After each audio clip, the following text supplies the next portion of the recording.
Hello, this is Dennis Coffey. You're watching Welcome to the D. Welcome to the D!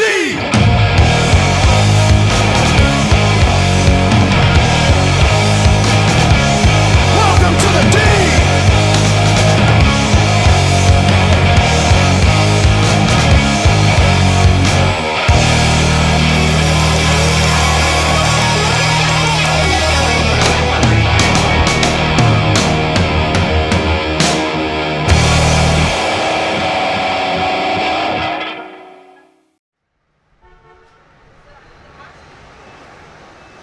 Hi, this is Mark Castle from Welcome to the D, and today we're at Northern Lights Lounge in Detroit to interview Motown legend Dennis Coffey.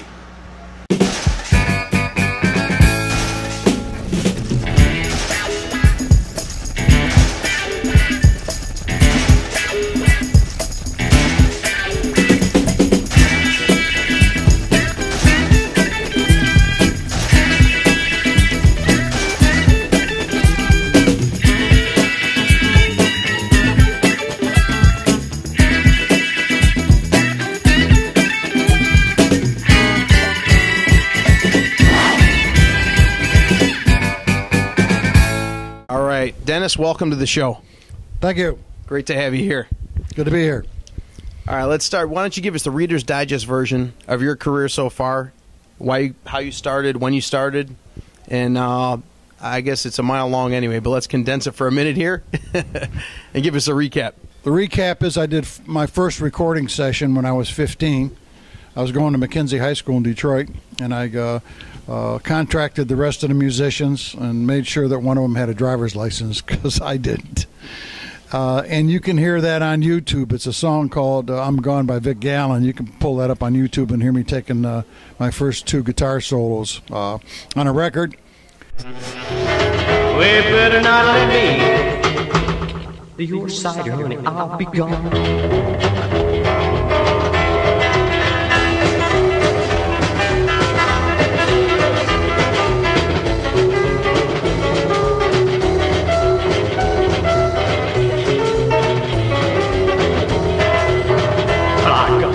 With a two-pair of trousers, and I got a keychain 4 foot long. Ended up going through,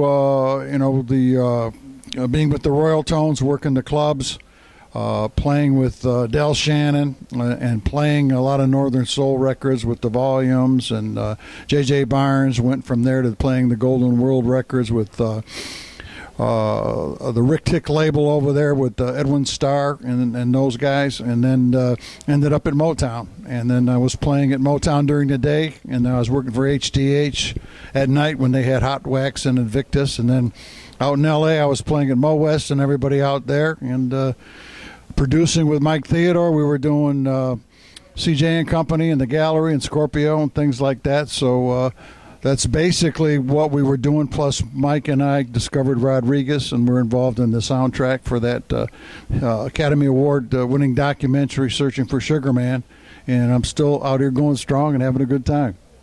Oh, that's great. So who were your musical influences?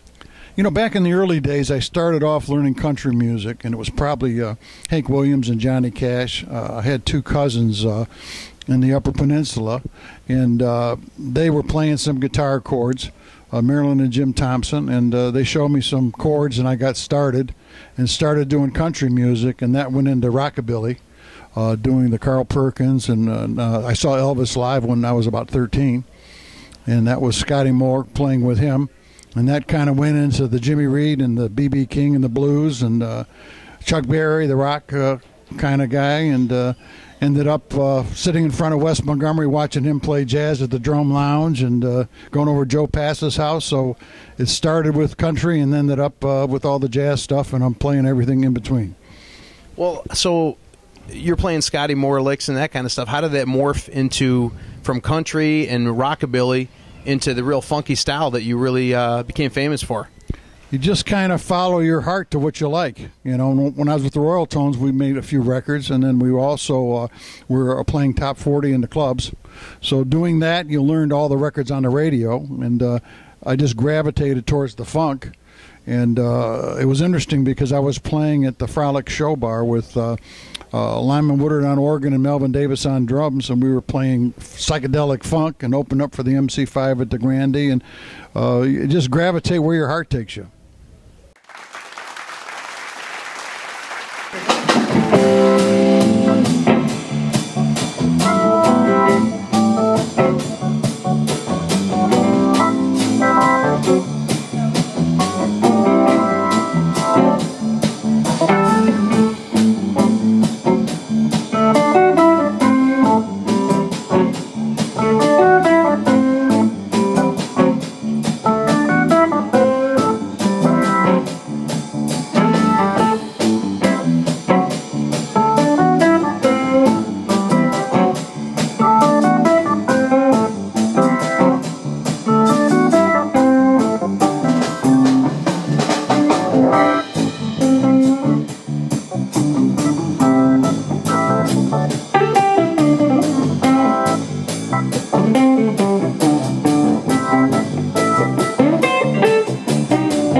That's great. So how did you meet Berry Gordy, and what got you started with the Funk Brothers? You know what? I first met Berry Gordy where a friend of mine, Durwood Hutto, wrote this song called Crazy Little Satellite, and we did a demo at Fortune Records. And Deborah Brown heard the demo we were doing and said, well, I'm going to get Nat Tarnopol and give him a listen. He was Jackie Wilson's producer. And so Nat heard it, and he says, well, I'm going to take you in and record that record. So we went in United Sounds to record that record. And we rehearsed the day before the session, and Berry Gordy was the arranger at the rehearsal. And this was before Motown, so that's when I first met Berry. And the last time I talked to Berry was a couple years ago, and I never did explain or remind him that was me as a 16-year-old. But very interesting, he said he couldn't have started Motown in any other city but Detroit because of the talent he found here. Wow, now was Berry an extremely demanding person on the musicians? Like I've heard some of the musicians say you did not want him mixing down your record because he'd drive you insane with 1,000 mixes and go back to mix 3. I think that was Smokey, but what we did is we went in and laid down the footprint. The Funk Brothers, there were usually about 11 of us, and we went in, sat in front of a music stand. We'd read the arrangement. It was always just the arranger and the producer. I only saw Berry twice. Once in L.A. and once in Detroit, and he had Diana Ross with him. I think she was producing a couple of things. But most of the time, the only people we saw in the studio with us were the producer and arrangers. Well, when you go to Studio A, too, it's so small, and you guys had what, maybe, was it stereo mix or 4-track mix at the time? Probably when I got over there, they're probably up to 8-track. But when I tracks? first started in the business, it was 4-track. Then it went from 8 to 16 to 24. But most people don't understand you record the rhythm section of 11 guys all at once. Then you bring in the sweetening, which are the horns and the strings. And then you do lead vocals. Then you do background vocals. All of those are separate sessions, and they're all overlays to fill up all the tracks. And then at the end, you do a mix down, all those tracks to 2-track stereo. And then you ending up mastering it to equalize and re-equalize and even things out. And that's what I was just going to ask you. How tough was it with 11 guys in Studio A to get a clean take, recording everybody at one time, the rhythm section? Well, that's what we did. We did one song an hour and made them a hit. And if you made a mistake, they had to stop the tape. So if one of us made a mistake, they had to stop the tape machine. But we did one song an hour, man. We were cooking.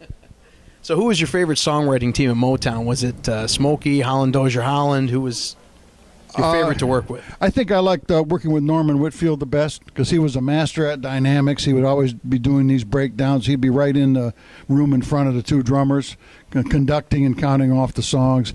And he'd always let me create intros. Like Cloud 9 was a creation with the wah-wah pedal. And Ball of Confusion, I made that up. And Just My Imagination, I made that up. So Norman always gave me the room to just express myself. But we had to read the charts first. So Norman did a lot with the Temptations? Yeah, absolutely. Now, speaking of the Temptations, was that movie pretty accurate with some of the drama going on in Motown, or was it just drama for the television? You know, the rhythm section, we did our thing, and then it went to other people, so I wasn't part of the inner circle of that because I was busy producing with Mike Theodore and recording all these things. So a lot of that stuff, what I do remember about the Temptations is I did a live show with them in concert in L.A., and technically a lot of things went wrong, and it was kind of a lot of problems, and we got it done. The show went fine, and about 3 weeks later, the Temptations sent me a nice thank you letter, and they all signed it. I thought that was very cool. Great. So now also, what was your relationship? I know you're good friends with who's considered the father of bass, James Jamerson. Why don't you tell us about that? Jamerson was my best friend at Motown. and I still, speak with his family. And he called me up one day and, how you doing and whatever, and he says, Hank Crosby wants to speak to you. And Hank Crosby was Stevie Wonder's producer, and he was the contractor of the musicians, and so Hank said, well, we're putting together this producer's workshop upstairs at Golden World, and Jamerson's going to run the band. And it was me and Eddie Willis and Jamerson and Ted Shealy and I think Spider Webb on drums. And he said, the purpose of this 4 nights a week from 7 to 9:30, we're going to let all the producers come in and experiment, because some of them are saying they don't have enough time in the studio to really experiment with their ideas.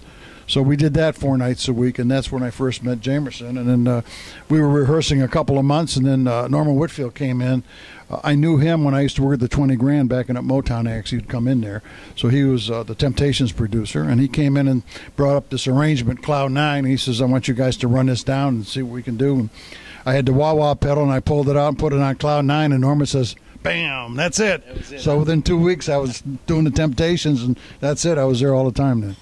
Wow. Now, there's really not much video on Jamerson out there. I mean, there's one great clip from a Save the Children concert in 1974 with Marvin Gaye, where they're playing What's Happening, Brother, and What's Going On. And that is a really nice clip of Jamerson on there.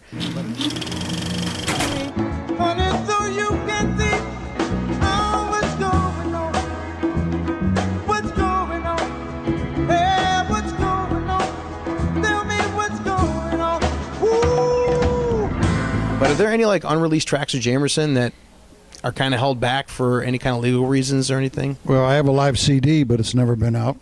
Me and Jamerson and a drummer. Well, that'd be a hot commodity if you ever wanted to release that. Well, someone needs to pony up some money so Annie Jamerson can get some of it. So, hey, let's see what happens. Tell us a little bit about Marvin Gaye. I mean, they made him, I've seen documentaries on him where they made him look like such a volatile guy.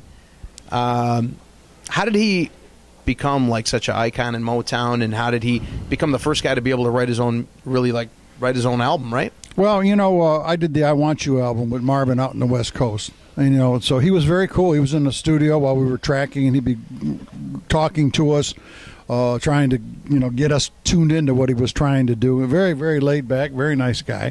I look at him and Stevie and Norman Whitfield are the three individuals that took Motown into a social consciousness kind of music, as opposed to just the love stories. Well, yeah, it's funny. I always the Detroit side of Motown was more of the happy stuff, and then when you get to stuff like Love Child and stuff with Diana Ross, that was like a socially conscious tune, Ball of Confusion, and War, those type of tunes. Yeah, I played on War with Edwin Starr. Again, all that stuff was Norman Whitfield in Detroit. Wow. So you're one of the few guys that played on both sides of Motown, Detroit and L.A. What was the major difference between the two cities and the way Motown was handled and the music came out? In L.A., Motown used different musicians, and they paid me scale and a half, but I played on everybody's sessions out in L.A. Here in Detroit, they had the Funk Brothers, who were used to working together. We all worked together every day, and the Funk Brothers didn't come out there. Jamerson came out later, but generally speaking, I was the only one of the Funk Brothers out in L.A. playing at Mo West every day. So their whole sound was different. You didn't have that. The Funk Brothers were the best studio band in the world, without a doubt. And that sound was what Barry lost when he went out there. Wow. Well, tell me about some of the other personalities of Motown. Were there any very eclectic personalities, anybody super hard to deal with? Any good stories we should know about that are not out there? There's a few in my book, but I don't know. The whole thing is, we were a team at Motown, the Funk Brothers. We worked together to make our jobs easier. We got along well. We were friends. So to us, we just all focused together. It was teamwork to get the job done, to make some hit records. That's what we did.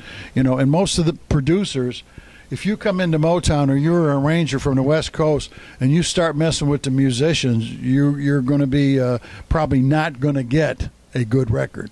So nobody really gave us any, as long as we could play the chart, like Ashford and Simpson, when they produced, they had the hardest charts because they had a lot of hip jazz changes in them. But they were great to work with. I got the first credit at a solo on something that they produced because Valerie fought with Motown to get my name on there because I did a solo they liked. Now, David Ruffin seemed like he was a little bit of a personality. Did you prefer the Temptations with, without him? What was your... Norman was... the guy, I saw David once come in with Tammy Terrell when I was working at the Frolic, and they sat right in front of us all night, you know. And but other than, you know, if you look at Dennis Edwards, you know, he did a great job. It's just the group just changed, but they still had hits. Wow. Now, when Motown was in Detroit, it's kind of funny. When Motown was in Detroit, we had the riots, you know, 67 riots. There was a lot of issues going on. But it seemed like the L.A., the music got a little more socially conscious than when it was in Detroit. Look at the Jackson 5. You can't get any happier than that out in L.A. You know, and Marvin recorded in L.A., but his first big hits of what's going on and all that was Detroit. Norman's big hits with the Temps were all done in Detroit. Wow. If you look at Cloud 9 and you look at what Marvin's doing, and Stevie was recording all over the place, so he was doing his part. But the real, I think the leaders were Marvin and Norman Whitfield as far as coming up with these records about drugs and war and all that. That was all done in Detroit. Oh, yeah, some of those lyrics, too, are awesome. Like Ball of Confusion stands the test of time. A lot of the stuff does. Well, it shows you, just like the Rodriguez album that Mike and I did with Rodriguez, the Cold Fact album, Rodriguez was writing about social commentary in his neighborhood, and the things that he wrote in that album are still going on today. So did you get any warning that Motown was moving, or did you guys just show up for work and they're like, move to L.A.? You know what? I was on the road with Scorpio. And when I came back, I think I was just busy. It already happened. I think I was out. I moved out in L.A. in '73. Mike Theodore and I. I think that's when Motown had already moved out there. So I was not part of the crowd that went to the studio and saw a sign on the door because I'd already left town. I was taking care of myself, you know. So I was doing sessions out in L.A. So that's what that was. So the Funk Brothers were mostly jazz guys, right? Well, they played funk and jazz in clubs, all the guys. Okay, because I was wondering how they developed from jazz guys into such great R&B players, R&B and funky players. If you play the chit-chat and clubs like that, and I was playing at the Frolic, you played funk and you played jazz stuff all together in the same gig. You didn't play traditional jazz, but all the guys could do it. But in those days, if you wanted to pack a club, you had to do funk and you could do some jazz. But you didn't just do all jazz. That was not what they were doing in the gigs. Now, did you guys feel like you finally got your due when Standing in the Shadows of Motown came out? You know, the one thing they didn't show, and I understand it, they wanted to show that Barry had all those guys under contract. I wasn't under contract. I don't think Babbitt was under contract. So we could do what we wanted. But what happened was that when Barry just left, the guys that were under contract to Barry are the guys that felt left out. I just went out to L.A. and, you know, did what I did. The whole idea they didn't show in the movie, when we were doing sessions full bore in Detroit, that whole parking lot over there at Hitsville were all Fleetwood Broms. We all had them. And Joe Messina had Eldorado because that was his choice. So if you're saying the movie showed, like, you know, things were not well, but in its heyday, when you went in that parking lot and saw all those Fleetwood Broms, it was the best paying gig probably in the country for sessions. It was good. Dennis, why don't you tell us a little bit about the guitar that you play, and why don't you place a few samples of some of your most famous licks? This guitar is a Gibson 355.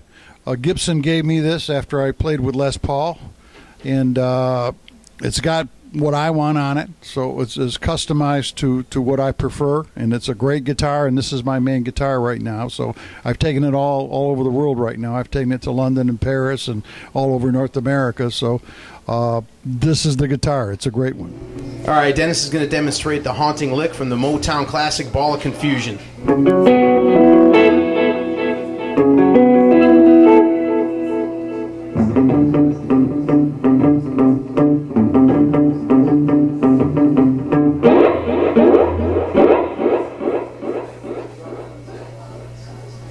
All right, now Dennis is going to demonstrate the all-time classic Cloud 9 intro.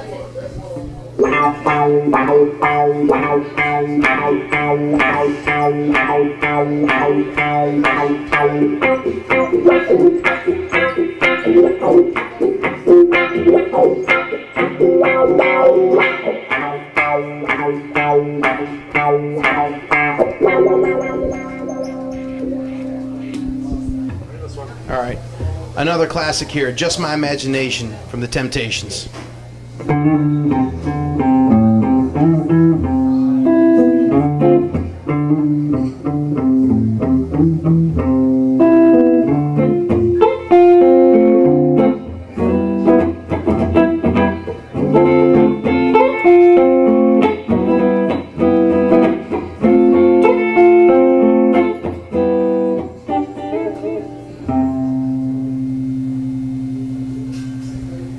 Now, you've also had a lot of individual success. Tell us about your song Scorpio, which was a huge hit. Scorpio, I just, Mike Theodore and I were writing a lot of orchestration, horns and strings. We'd write 20, 30 pieces. We'd do whole orchestra stuff. And so we were writing everything. So one day I said, I thought to myself, I'm going to write a guitar band. And I'm going to write horns and strings, and I'm going to play them on guitars overlays like Les Paul was doing maybe, And so I wrote 10 songs, and I recorded them at home in my basement on a sound tape recorder, and I played them for Mike Theodore, and I said, look, here's what I want to do. Here's 10 original songs, and I got all these guitar band parts, and Mike liked it, and he talked Clarence Avon into giving us a deal, and so we got ready to go. But what had happened was before that was that album, I did a record called It's Your Thing at the club. It was an instrumental version of the Isley Brothers song. And I gave Clarence Avon a copy, and I gave Hank Crosby a copy for Barry. And Clarence Avon gave us a deal, me and Mike, to do it for Venture, the Hair and Things album. And then a month later, Hank Crosby came up and says, Barry loves it. He wants to sign you. I says, well, it's too late. Already signed it. So tell us how you wound up being the first white artist to play with your band on Soul Train. Got now for Dennis Coffey, the Detroit Guitar Band, and Scorpio.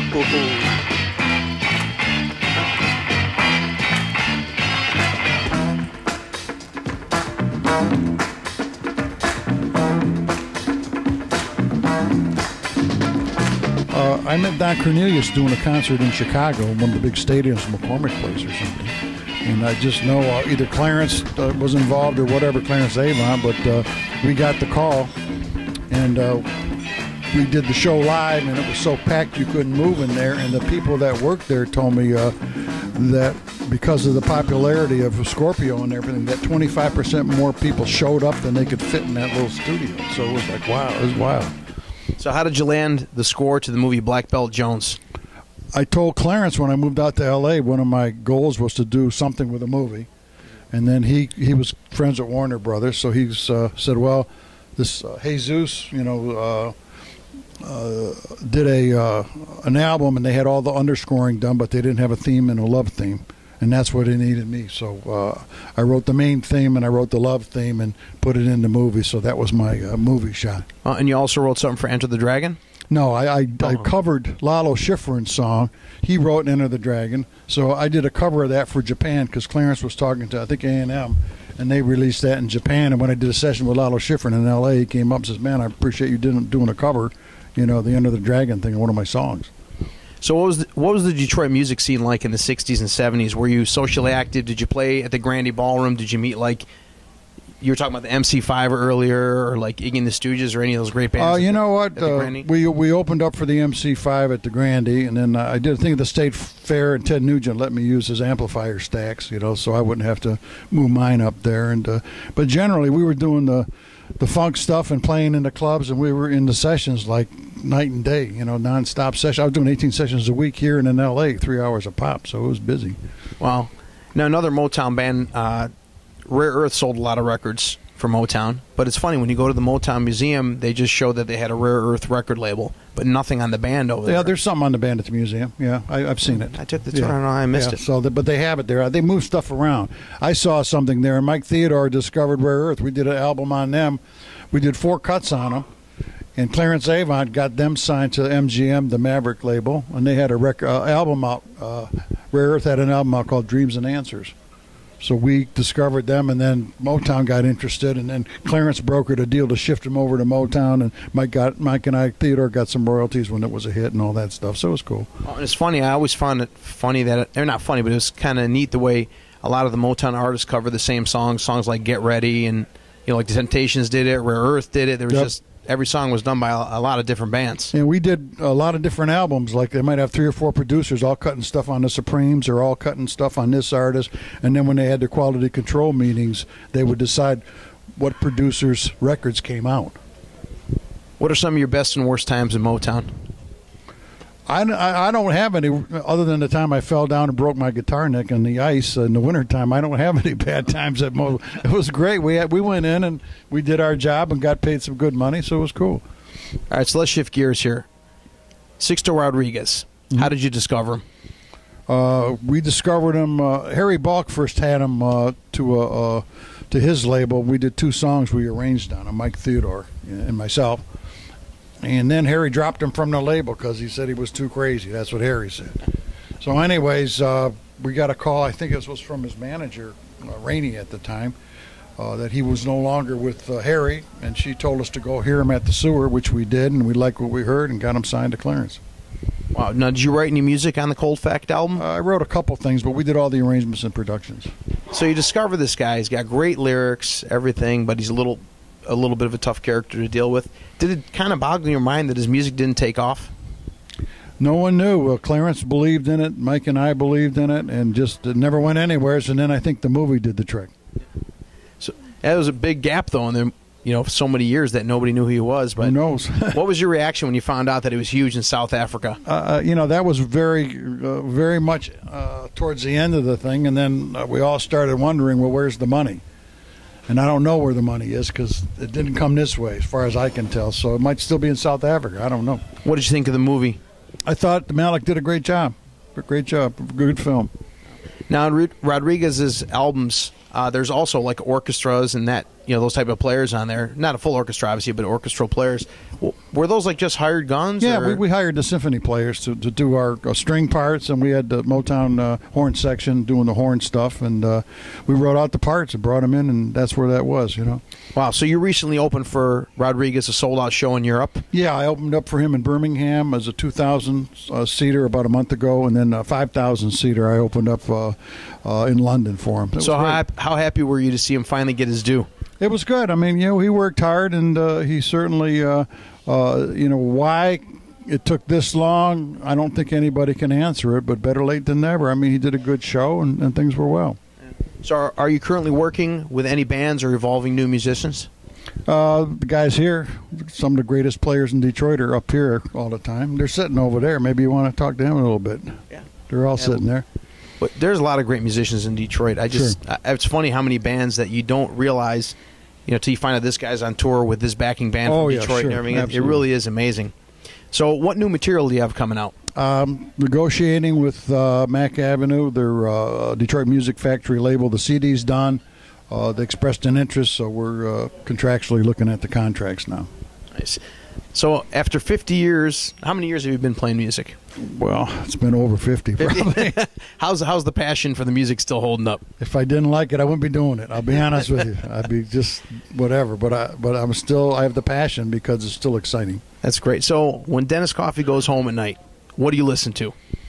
Nothing. Talk radio, right? Talk radio. No, I just, I read, and I listen to music in the car. I don't listen to music at home. I usually read books and stuff. Oh. So what's the first album you heard that really made you decide, I want to play music? That just went back to the country music. I started playing that, and it was all fun. And then one day I woke up and people were paying me. And I said, so how? I quit my job in the supermarket when I was 16 and started working 2 nights a week in the band. I said, I got paid twice as much money. I said, geez, this is fun. So what is it about Motown and Rodriguez that makes the sound still fresh and timeless today?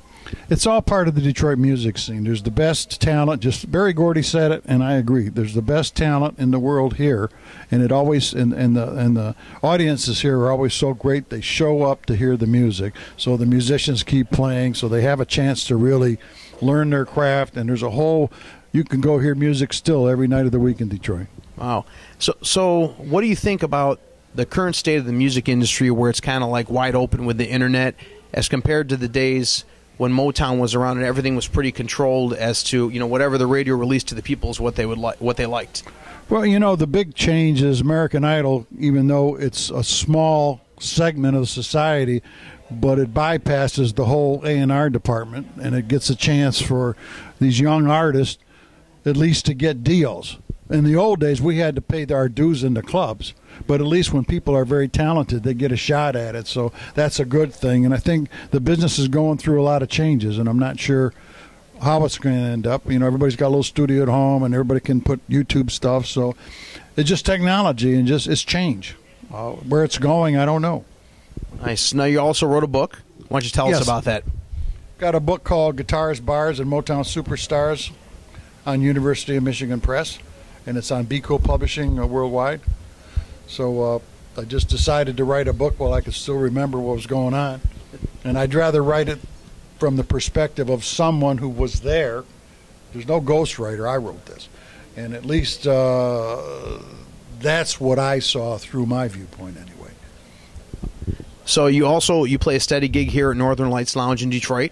Why don't you tell us about this show and what people expect when they come out here? You know what, we're doing funk and jazz, and I've been here over 4 years now. It's 2 miles away from Motown, so I'm still back in the same neighborhood, and got a bunch of great young players here, a lot of energy, and we have fun. Dennis just played a solo on our upcoming Slight Return release, and it's a great solo. Got Dennis Coffey written all over it. We can't wait. We can't really talk about it right now, but you will get a taste of it soon.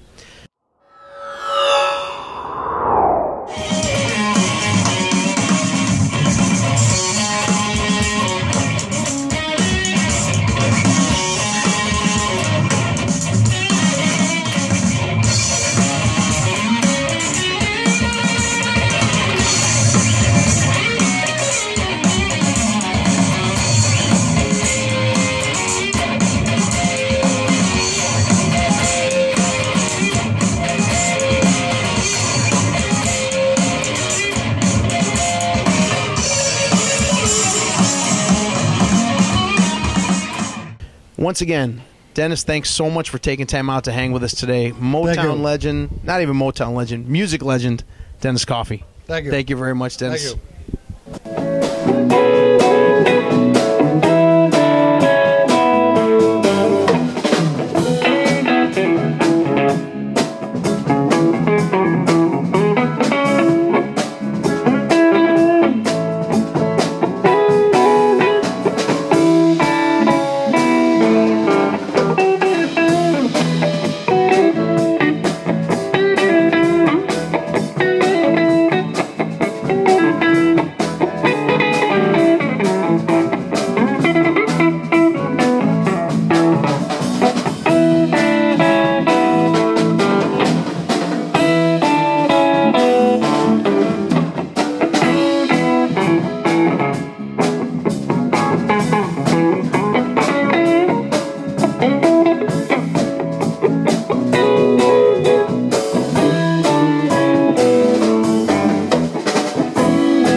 Motown, we're coming your way. When you see the D fly, you better cheer the brave.